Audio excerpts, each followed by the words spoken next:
রাজধানীর উত্তরা থেকে জাতীয় সমাজতান্ত্রিক দল জাসদের সভাপতি হাসানুল হক ইনুকে গ্রেপ্তার করেছে ঢাকা মহানগর গোয়েন্দা পুলিশ।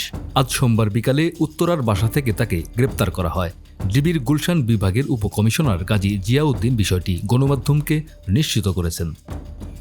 তিনি জানান, ইনুর বিরুদ্ধে একাধিক মামলা রয়েছে, যে কোনো একটি মামলায় তাকে গ্রেপ্তার দেখানো হবে। হাসানুল হক ইনুর দল জাসদ আওয়ামী লীগ নেতৃত্বাধীন ১৪ দলীয় জোটের শরিক ছিল। দ্বাদশ জাতীয় সংসদ নির্বাচনে জোটের পক্ষ থেকে কুষ্টিয়া ২ আসনে নির্বাচনের দাঁড়িয়েও তিনি হেরে যান।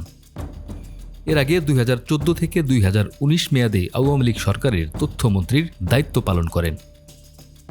গেল ২২ আগস্ট কেন্দ্রীয় ১৪ দলের আরেক গুরুত্বপূর্ণ নেতা বাংলাদেশ ওয়ার্কার্স পার্টির সভাপতি রাশেদ খান মেননও গ্রেপ্তার হন। ডেস্ক রিপোর্ট, আমাদের সময়।